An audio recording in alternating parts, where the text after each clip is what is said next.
সব মাখলুকত যদি এক পাল্লায় দেওয়া হয়, মানুষের পাল্লা ভারী হয়ে যাবে সম্মানের দিক থেকে। কিন্তু আজ জঙ্গলের কোনো পশু প্রাণী না খাইয়া মরে না, নদীর মধ্যে সমুদ্রের ভেতরে কোনো মাছ না খাইয়া মরে না। ওই জঙ্গলের ভেতরে এমনও প্রাণী আছে, ঢাকা চিড়িয়াখানায় আছে, একটা বাঘের খানা দৈনিক 17 কেজি গোশত। বড় বড় জঙ্গলে, পাহাড়িয়া জঙ্গলে বড় বড় প্রাণী বসবাস করে। এক প্রাণীর নাম মোরগ। এই প্রাণীটার দৈনিক খানা 40টা মোটা তাজা হাতি। কাটনওয়ালা না, মোটা তাজা হাতি খায় দৈনিক কয়টা? জোরে বলেন। কে খাওয়ায়? বড় বড় সমুদ্রে মাছ আছে, নীলতিমি। একটা নীলতিমির প্রতিদিনের খানার তালিকা হলো 1000 কেজি চিংড়ি মাছ। কে খাওয়ায়? গর্তের পিপিলিকারে কে খাওয়ায়? সেদিন কিতাবে দেখলাম একটা কাক যখন বাচ্চা দেয়, বাচ্চা দেওয়ার পর কাকের বাচ্চার কাছে মা 3 দিন পর্যন্ত যায় না, ভয়। মানে যখন বাচ্চা দেয়, কাকের বাচ্চাটার শরীরে কোনো পশম থাকে না, সাদা। ওই মা ভয় পাইয়া বাচ্চার কাছে যায় না। এই 3টা দিন বাচ্চা একা একা থাকে। কেমনে চলে খায়? কিতাবওয়ালা লেখলেন, আমার আল্লাহ পাক হাওয়ার মধ্যে কিছু উড়ন্ত পোকা বানাইছেন, ওগুলো আইসা পড়ে, ও ঠোঁট খুলে থাকে, ওই পোকাগুলো ওর ভেতরে যায়। ওই বাচ্চাটা 3 দিন পর্যন্ত পোকা খাইয়া একা একা থাকে, শরীরের মধ্যে কালো কালো পশম উঠে। 3 দিন পর যখন পশম মোটামুটি উঠে গেল, মা আইসা এবার জিম্মাদারি নেয়। তাহলে একটা বাচ্চাকে কে খাওয়ায়? একটা মাছ, 100,000 মাছ জঙ্গলের প্রাণী না খাইয়া মরে না, আশরাফুল মাখলুকত কেন না খাইয়া কষ্ট পায়? কারণ কি? অথচ আমরা ঘুমাইয়া ঘুমাইয়া খাওন খাবো আরামে, না আমাদের কষ্ট বেশি কেন? 1 নাম্বার কারণ হইল যাও পায় কোনো শুকর নাই, খাইয়াও কয় খাইতে পারলাম না, পাইলাম না, মাওলায় দিল না। 2 নাম্বার, আমার মাওলার আদেশ মানে না, যে ডিউটি আল্লাহ দিছেন সে ডিউটি করে না। আল্লাহ কয় নামাজ পড়, বান্দা কয় নামাজ পড়ার বয়স হয় নাই, কয় পাইয়া বলা, কয়টা? কয় 3টা। এখনো নামাজের সময় হয় নাই। আল্লাহ কয় বান্দা টাকার মালিক যদি হও, যাকাত দিবি বছরে একবার, গরিবের বাইতুল্লাহ গিয়া জিয়ারত কর। বান্দা টাকা থাকার বড় সমর্থ আছে, বাইতুল্লাহ যায় না। বান্দার সামর্থ্য আছে, গরিবের সহযোগিতা করার জন্য করে না। আল্লাহ পাকের ডিউটি যা আল্লাহ দিলেন তা করি না। অথচ সূর্যটা আমার মাওলার ডিউটি ঠিক মতো করে, এই জন্য সূর্যের কোনো ঝামেলা নাই। একটা জঙ্গলের প্রাণী ডিউটি ঠিক মতো করে, এই জন্য কোনো প্রাণী না খাইয়া থাকে না। ওরে বান্দা, নদীর মধ্যে মাছগুলো আল্লাহর দেওয়া ডিউটি ঠিক মতো করে, এই জন্য ওদের খানায় কোনো কষ্ট নাই। আমরা আশরাফুল মাখলুকত হইয়া খানার মধ্যে কষ্ট কেন? ওরে বান্দা, নিজের হক আদায় করি না, সন্তানের হক আদায় করি না, পরিবারের হক আদায় করি না, প্রতিবেশীর হক আদায় করি না, আল্লাহর হক আদায় করি না, বান্দার হক আদায় করি না। বসে বসে যদি কাগজ কলম নেই, দেখবো জীবনের শরীরের মধ্যে যত পশম, এর থেকে 1000 কোটি গুণ বেশি হবে আমার অন্যায় অপরাধ। আল্লাহ কয়, তোর অন্যায় অপরাধের পরেও তো আমি রাগ করিয়া খানা বন্ধ করি নাই, বাতাস বন্ধ করি নাই। যদি স্বীকার করতি তো একটু লাইনে থাকতি যে হ্যাঁ আসলে আমি ভুল করছি। কয় না, চোরের চুরি আরো সিনা চুরি। অন্যায় করিয়াও বলে আমার দিল পরিষ্কার, নামাজ না পড়লেও আমার দিল পরিষ্কার, আমার ইমান ঠিক আছে। ইমান ঠিক ঠিক চিনতে হইব বেনামাজির থেকে, কারণ এই নামাজ না পড়াও হ্যার ইমান ঠিক, আর আমি নামাজ পড়ার পরেও নাকি আমার ইমানে ঝামেলা। এজন্য আল্লাহ বলেন আমাকে ভয় করো, জবানকে কন্ট্রোল করো। জবানকে আল্লাহ কন্ট্রোল করার কথা কেন বললেন?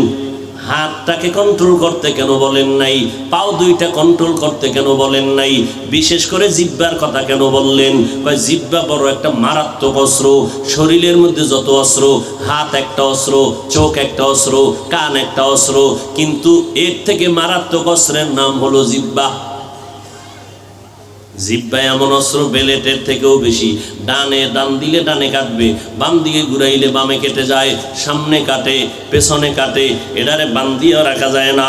হাত অন্যায় করছে, রশি লাগাইয়া হ্যান্ডকাপ লাগাইয়া দাও, হাতের অন্যায় বন্ধ। পাও অন্যায় করে, পাওটারে বেঁধে দাও, পা অন্যায় বন্ধ। চোখ যদি বেগানার দিকে নজর করে, চোখের মধ্যে পট্টি লাগাইয়া দাও, চোখের অন্যায় বন্ধ। কানের মধ্যে যদি গুনার কাজ চলে, কানের মধ্যে তুলা লাগাও, কানের অন্যায় বন্ধ। কিন্তু জিহ্বা নামের অস্ত্রটারে কেমনে আটকাই? কষ্টেপ লাগানো যাবে নি? কয় না। তুলা দেওয়া যাবে নি? না। রশি লাগানো যাবে নি? না। তো এই জিহ্বাটারে কেমনে কন্ট্রোল করবি? আল্লাহ কয় কন্ট্রোলের মেডিসিনটা শুরুতেই বলে দিলাম। বান্দা তুই রশি লাগাইলো জিহ্বা কন্ট্রোল করতে পারবি না, কষ্টেপ লাগাইলো কষ্টেপ থাকবে না, তুলা লাগাইতে পারবি না। এই জিহ্বা কন্ট্রোল করার মেডিসিন লাগবে আসমান থেকে।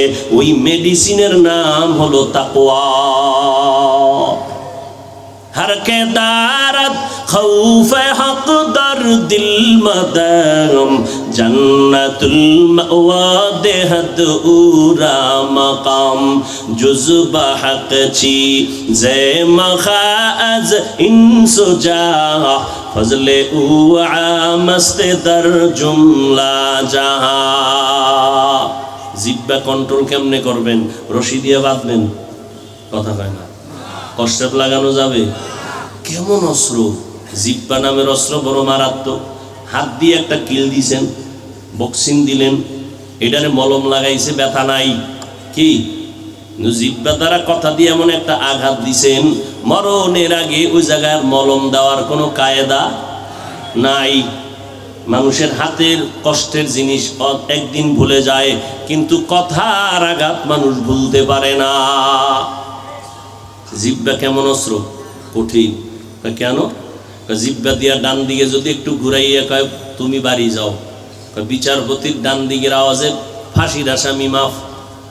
আবার জিহ্বা বাম দিকে ঘুরায় যদি করে ধর, জিহ্বার একটা আওয়াজে নিরাপদ মানুষটাও ফাঁসির কাষ্টের আসামি হয়ে যায়।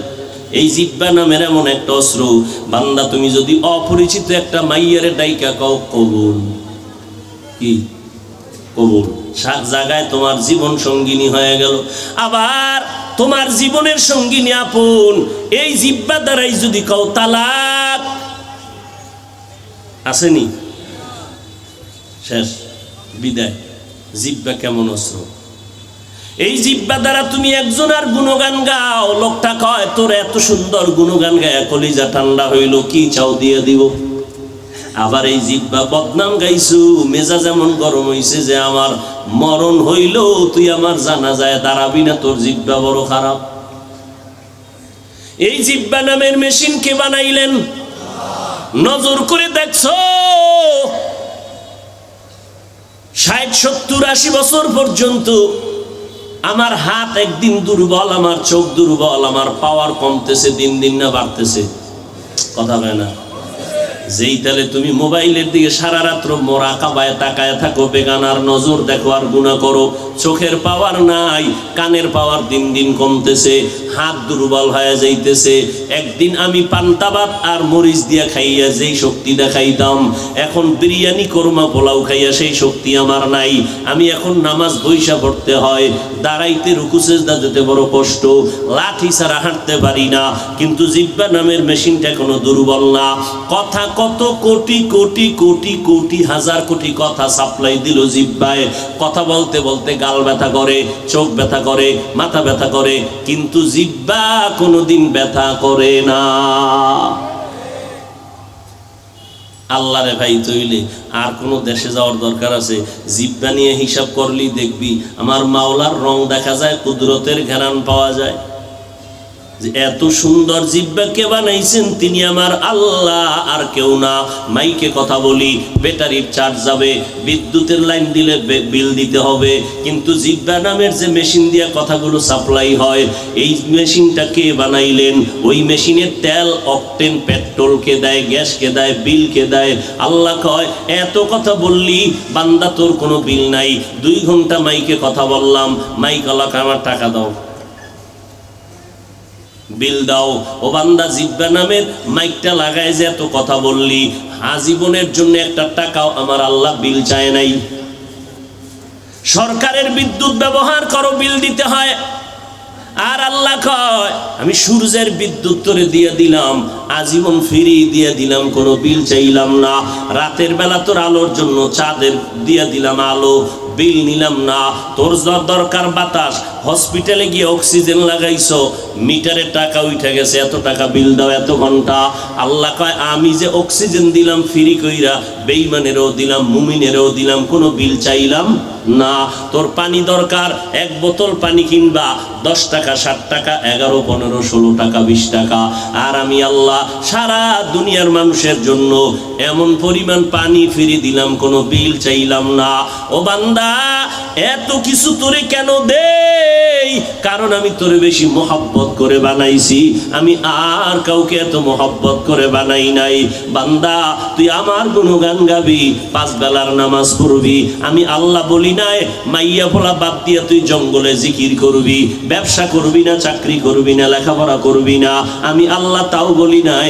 ব্যবসা করো তাতেও আমি আল্লাহ রাজি, চাকরি করবা তাতেও আমি আল্লাহ রাজি, বান্দা লেখাপড়া করবা তাতেও রাজি।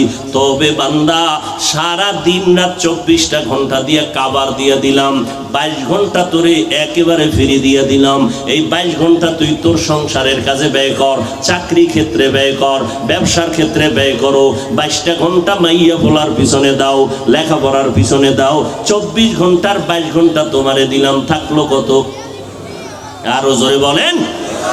মাত্র 2 ঘন্টা সময় তুই আমি আল্লাহর জন্য তোর কল্যাণে ব্যবহার করবি। তাও একসাথে দেওয়া লাগবে না, কারণ একত্রে 2 ঘন্টা দেওয়ার হাতে তোমার টাইম নাই। আমি আল্লাহ ভাগ ভাগ করে দিলাম, জানো তুমি টেরও না পাও যে 2 ঘন্টা চলে গেছে। ফজরের পরে 4 রাকাত নামাজ, মাত্র 20 মিনিট। কয় মিনিট? এবার তুমি দোকানে চলে যাও, আবার জোহরের সময় এসে 10 রাকাত পরে 20 মিনিট ব্যয় করো। আবার তুমি চাকরিতে চলে যাও, আবার আসরের 4 রাকাত নামাজে 20 মিনিট দিয়া আবার তুমি সংসারের কাজে নেমে যাও।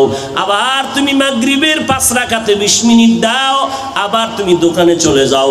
এশার 9 রাকাত নামাজে তুমি 20 মিনিট দিয়া ঘরের মধ্যে যাও। সারাদিন দোকানে সময় দিছো, ব্যবসায় সময় দিছো, লেখাপড়ায় সময় দিছো। এবার এশা পড়িয়া ঘরের মধ্যে গিয়া সন্তানের সময় দে, স্ত্রীকে সময় দে। কপাল ভরা জাতি, স্ত্রীকে সময় দাও না, সন্তানের দাও না, মোবাইলে সময় দাও। আল্লাহ শান্তি দিবে কেন? 22 ঘন্টা দিয়ে দিল আল্লাহ তোমারে, ফিরি যাও, তুমি ব্যবসা করো, লেখাপড়া করো, ঘুমায় থাকো, ঘুমাও। মাত্র 2 ঘন্টা সময় তাও 20 মিনিট 20 মিনিট করে 5 বেলায় দাও। এরপরে রাতের বেলা তুমি ঘুমায় যাও, আবার ঘুম থেকে উঠা 4 রাকাত ফজর পড়ো।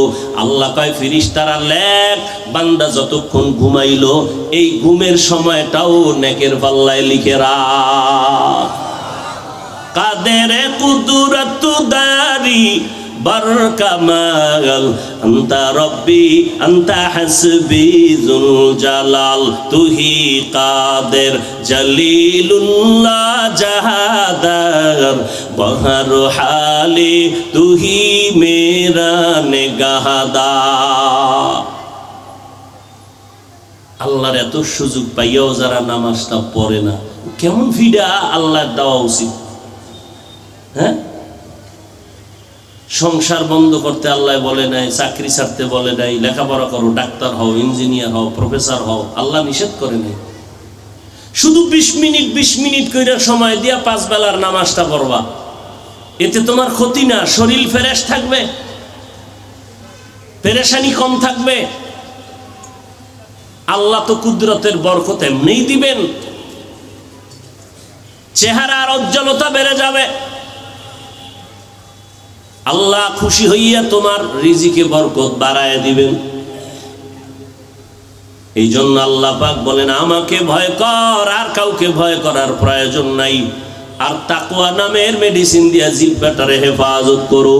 এই জিহ্বাটারে কন্ট্রোল করবা আল্লাহর ভয়ের মাধ্যমে। কেমনে কন্ট্রোল করবা? এই জিহ্বা দ্বারা গুনাহ বেশি হয়, এই জন্য জিহ্বাটারে কন্ট্রোল করো। কেমনে বলে? মৌলিক কয়েকটা গুনাহ থেকে জিহ্বাটারে বাঁচাও, এরপরে মৌলিকভাবে কয়েকটা নেক আমল চালু করো। যখন নেক আমল চালু থাকবে গুনাহ হওয়ার সম্ভাবনা থাকবে না। আরে মিয়া, গ্লাস খালি, একটা বক্স খালি, খালি গ্লাসের মধ্যে কিছু রাখো, মধু রাখো, তাহলে অন্য কিছু আর কেউ রাখবে না। খালি ফানায় রাখলে এটার মধ্যে কিছু না কিছু রাখবেই। জিহ্বা দিয়ে নেক আমল চালু রাখো, গুনাহ আর ঢুকবে না। মৌলিক কিছু গুনাহ ছেড়ে দাও, মৌলিক কিছু নেক আমল চালু করো, তো জিহ্বা কন্ট্রোল হয়ে যাবে। এক, মিথ্যা কথার থেকে জিহ্বাটারে বাঁচাও। কিসের থেকে? মিথ্যা বলা হালাল না হারাম? ছোট পাপ না মহাপাপ? মিথ্যা থেকে জবানটাকে বাঁচাও। কারণ আল্লাহ বলেন মিথ্যাবাদীর জন্য জাহান্নাম। ওয়াইলুন ইয়াউমাইযিল লিল মুকাজ্জিবিন, ওয়াইলুন ইয়াউমাইযিল লিল মুকাজ্জিবিন, ওয়াইলুন ইয়াউমাইযিল লিল মুকাজ্জিবিন। মিথ্যাবাদীর জন্য জাহান্নাম, মিথ্যাবাদীর জন্য জাহান্নাম, মিথ্যাবাদীর জন্য জাহান্নাম। শুধু জাহান্নাম তো পরের ফিডা, এর আগে দুনিয়াতে তার বিপদ। মিথ্যা কথা বলিয়ে কোনো মানুষ মরণ পর্যন্ত শান্তি নাই। একটা মিথ্যাকে প্রতিষ্ঠা করার জন্য হাজার মিথ্যার কাবার লাগাইতে হয়। আর মিথ্যার বর্তমান একমাত্র ফ্যাক্টরি হলো গজবের মোবাইল। মোবাইলটা কানে লাগাইয়া ঘরের ভিতরে হইয়া হইয়া কয় আমি দুনিয়াতেই নাই। তুমি কই? আমি দুনিয়াতেই নেই। কি পরিমাণ মিছা কথা মোবাইলের মাধ্যমে কয়, আছে না নাই? হায় ইয়াকুম আল কিযব ফাইন্নাল কিযবা ইয়াহদি ইলাল ফুজুর ওয়া ইন্নাল ফুজুরা ইয়াহদি ইলান নার। আল্লাহর নবী বলেন মিথ্যা মানুষকে চূড়ান্ত খারাপের দিকে নিয়ে যায়, আর খারাপের পরিণাম ফল হলো বান্দা জাহান্নাম। এক আসামি নবীর কাছে গেছে। কোথায় গেছে? কি ভাই খিদা লাগছে বেশি না? ক্লান্ত হয়ে গেছেন, তা আওয়াজ টাওয়াজ দেন না যে? এক আসামি কই গেছে? নবীর কাছে গেছে তওবার নিয়তে। কিসের নিয়তে? নবীর গিয়া কয় নবী, জীবনে বহু অন্যায় করছি, এই অন্যায় থেকে এখন ফিরতে চাই, তবে অনেক অন্যায় করি, সবগুলো একদিনে ছাড়তে পারবো না। একদিনে পারবো না, আস্তে আস্তে ছাড়বো। আপনি আমাকে আস্তে আস্তে মেডিসিন দিবেন। কি অন্যায় করো? কয় এক নাম্বারে আমি চুরি করি।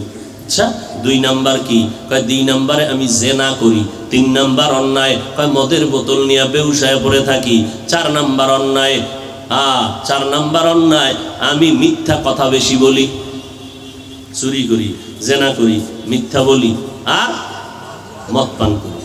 কথা বুঝেননি? আমাদের সমাজে নেশাগ্রস্ত বান্দা আসেনি? দিনের বেলা মেন্টাল হয়ে থাকে, আর রাতের বেলা মেন্টাল হয়ে ঘুরে, আর দিনের বেলা বীর পুরুষের পাহারা দিয়ে রাস্তায় নামে। আমি মানুষ, দিনের বেলা মানুষ মানুষ ভাব, রাতের বেলা পশুর থেকেও খারাপ। একটা কুত্তাও এইরকম খারাপ না। মানুষ যেই পরিমাণ নেশা খাইয়া খারাপ, মায়েরে বউ কয়, এরপরে মাইয়ার সামনে অর্ধুলাঙ্গ হইয়াই নেশাগ্রস্তরা, এরপরে কি যে করে এটা আর জবানে বলার কোনো ভাষা নাই। আল্লাহ হেদায়াত দান করুন। কেন করে? এই নেশা করো কেন? টাকা আছে তো, একটু শখ, অন্য কোনো কাম না, একটু শখ মিটায়। কেমন মদ খাইলে কলিজা ঠান্ডা হয় কিনা একটু টেস্ট করি। খাইয়ে বেউসা কয় গোটা দুনিয়ার বাদশা তো এখন মনে হয় আমি। ম্যাডাম কয় ঘরে তো চাউল নেই, কয় এটা তো বোতলের দোষ, আমার কোনো দোষ নেই। হায় হায়, আল্লাহ হেদায়াত দান করুন। আসামি বলে নবী আমি চুরি করি, মিথ্যা বলি, জেনা করি, মদ পান করি, সব অন্যায় থেকে আমি এক দিনে বাঁচতে পারবো না। একটা বলবেন, আস্তে আস্তে একটা ছাড়বো। বুঝেন না কথা?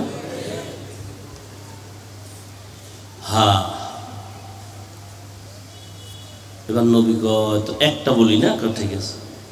সোরায় মনে মনে ভাবছে যে নবী বলবে চুরি করাটা বাদ দাও, জিনা করা বাদ দাও, নবী এমন এক মেডিসিন দিছেন, ও রহমতের নবী বলে মিথ্যা বলাটা আগে ছাড়ো। চোরাই কয় এটা কোনো ব্যাপার হইল? তো কঠিন কিছু বলে নাই নবী। লোকটা খুব খুশি, দৌড়। আমার চুরি করতে বন্ধ করতে বললো না, তাহলে আজকের চুরি হবে বরকতের চুরি, কারণ নবী জানেন আমি চোর।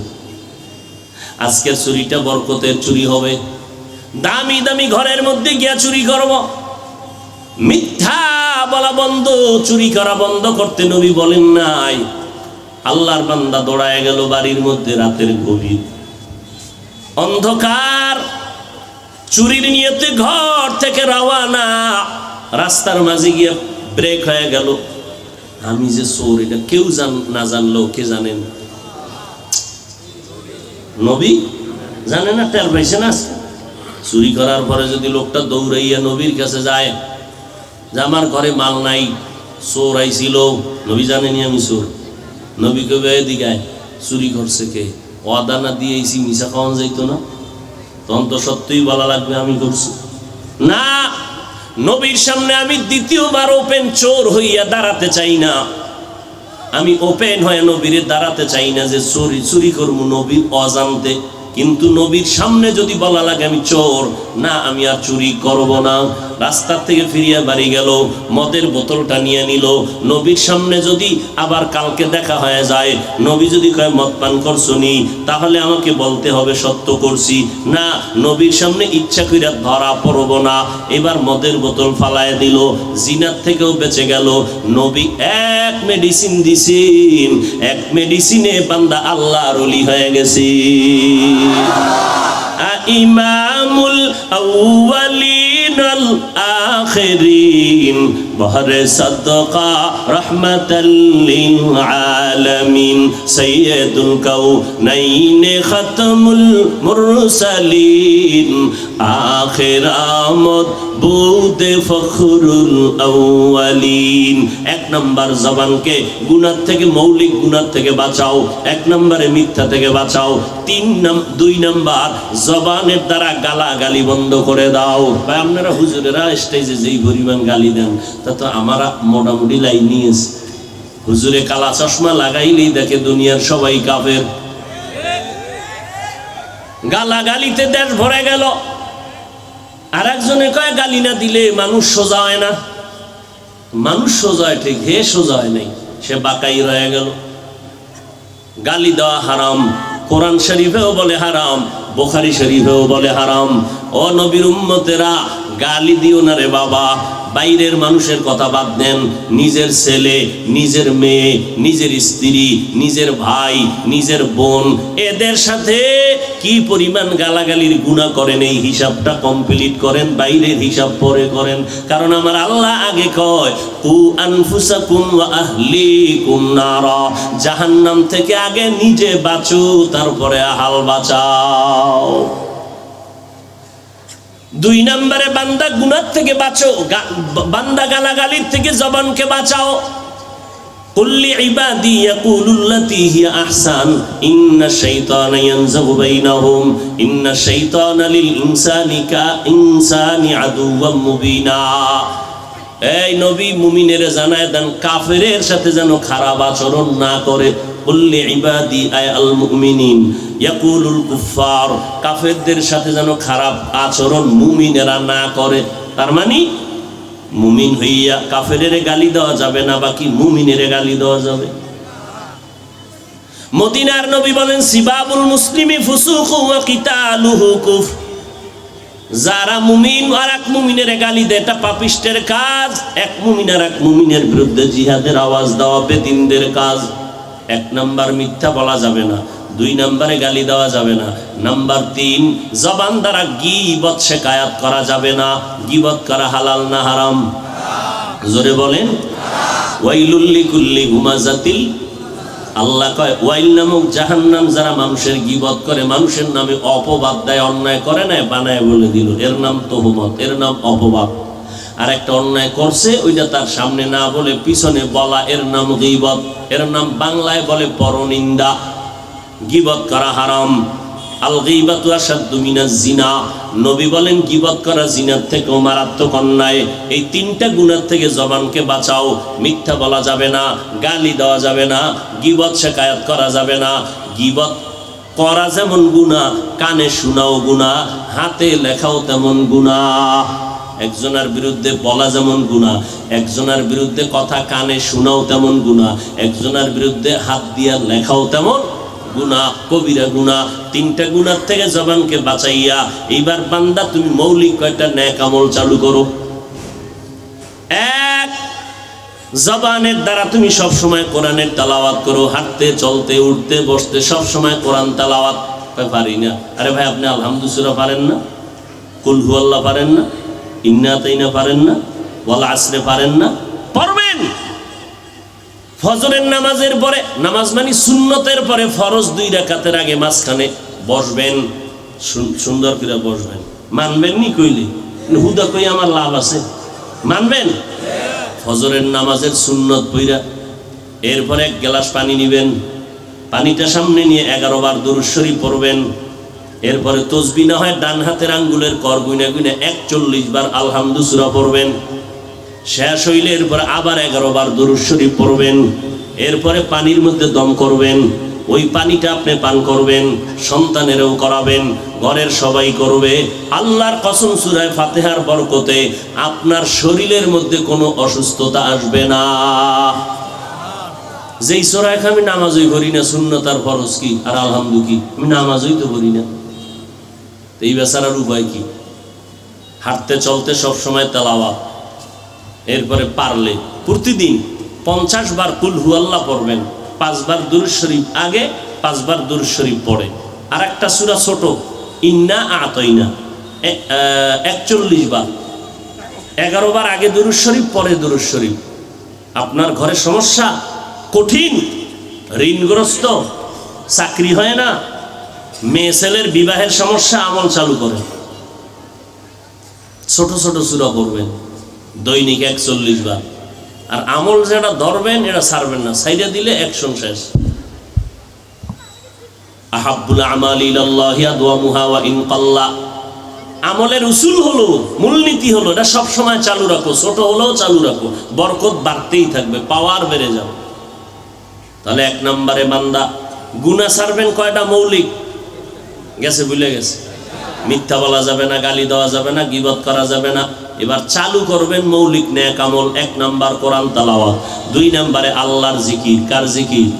সব সময় জিহ্বায় জিকির চলবে। লা ইলাহা ইল্লাল্লাহ, লা ইলাহা ইল্লাল্লাহ, লা ইলাহা ইল্লাল্লাহ, লা ইলাহা ইল্লাল্লাহ, লা ইলাহা ইল্লাল্লাহ। হাতে করু হাতের কাম, পায়ে করু পায়ের কাম, জবানে শুধু বলো হে মুমিন আল্লাহ তাআলার জাতি নাম। লা ইলাহা ইল্লাল্লাহ, লা ইলাহা ইল্লাল্লাহ, লা ইলাহা ইল্লাল্লাহ। কার জিকির? সব সময় এই জিকির। কার জিকির? আর ফাঁকে ফাঁকে তসবিহ। কার তসবিহ? যেমন 5 বেলার নামাজের পরে 5 বার, ঘুমের সময় 1 বার, টোটাল কয়বার? 6 বার। ডান হাতের আঙ্গুলের করগুলো গুনে গুনে গুনে গুনে প্রত্যেক নামাজের পরে 1 বার করে 33 বার সুবহানাল্লাহ, 33 বার আলহামদুলিল্লাহ, 34 বার আল্লাহু আকবার পড়বেন। সময় লাগবে 1 মিনিট। হ্যাঁ, 3 নম্বরে নবীর উপরে দরুদ। সব সময় দরুদ সালাম নবীর উপরে, হাঁটতে চলতে উঠতে বসতে সব সময়। লম্বা যদি সুযোগ না থাকে অল্প ছোট পড়বেন। সাল্লাল্লাহু আলাইহি ওয়াসাল্লাম, সাল্লাল্লাহু আলাইহি ওয়াসাল্লাম, সাল্লাল্লাহু আলাইহি ওয়াসাল্লাম, কমপক্ষে দৈনিক 100 বার। কয়বার? আর একটা আমল কইতাম নি, কোটি টাকাও যদি ঋণ থাকেন আদায় করার ব্যবস্থা করবেন কে? ছোট আমল, হাঁটতে চলতে। তবে আমলগুলো করতে হবে আল্লাহর মহব্বত নিয়ে। একদিকে বিড়ি টানবেন আর একদিকে আস্তাগফিরুল্লাহ আস্তাগফিরুল্লাহ। হবে? দৈনিক কমপক্ষে 100 বার ইস্তেগফারের আমল করবেন। আস্তাগফিরুল্লাহ, আস্তাগফিরুল্লাহ, আস্তাগফিরুল্লাহ, আস্তাগফিরুল্লাহ। বাড়াইয়া সময় থাকলে পড়বেন আস্তাগফিরুল্লাহাল আযীম আল্লাযী লা ইলাহা ইল্লা হুয়াল হাইয়ুল কাইয়্যুম ওয়া আতুবু ইলাইহি। এতটুকু কমপক্ষে দৈনিক কয়বার? 100 বার। পারবেন ইনশাআল্লাহ? রাজি আছেন? ইস্তেগফারও করলেন, জিকিরও করলেন, সূরা ফাতিহা, কুল হুয়াল্লাহু পড়লেন, নামাজ পড়লেন না। কেমন অ্যাকশন হইব আমলে? হ্যাঁ, এবার উল্টা রিয়াকশন হইব। উল্টা অনেক সময় কিন্তু তাবিজে উল্টা রিয়াকশন হয়। ভালোবাসার তাবিজ দিয়েছে, হে দুশ্মন আরো বাইরে গেছে। কি আগে একটু কথা শুনতেন, ফোনই ধরে না। কিও হুজুর কি তাবিজ দিলেন যে উল্টা দিকে দৌড়ায়। নামাজ বাদ দিয়া কোনো আমল করলে সব উল্টা।